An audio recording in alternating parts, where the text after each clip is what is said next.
So remember that they're changing my voice.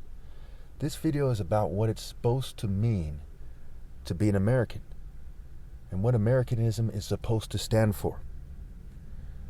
When the children of slave masters, the descendant of slave masters, right, they had an agreement, a consensus with people of color, we saw that the definition of America emerged.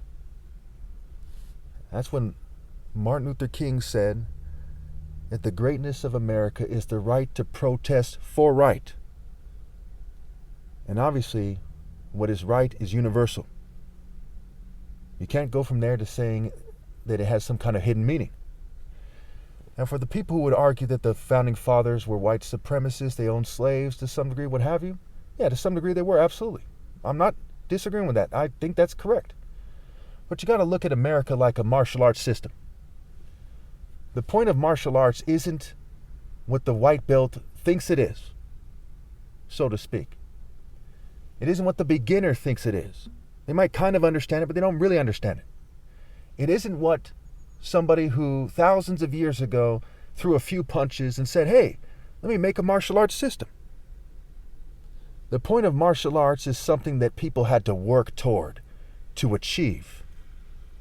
And so it is with America. The people who started talking about what they wanted to see, freedom and this, that, and that, they didn't really understand what it was. And over time, they started to understand it.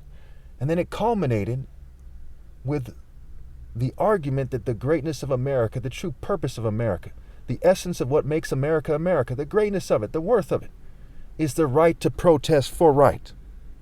Therefore, the reality of righteousness is greater than the American dream, because the American dream is just a vague and fuzzy dream.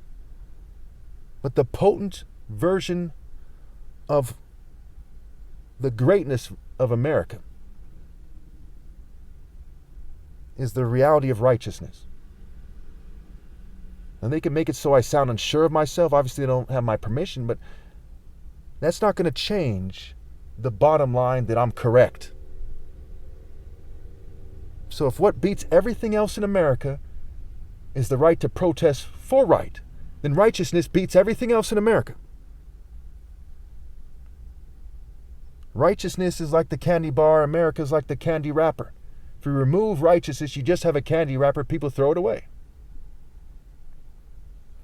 So again, the reality of righteousness is greater than the American dream.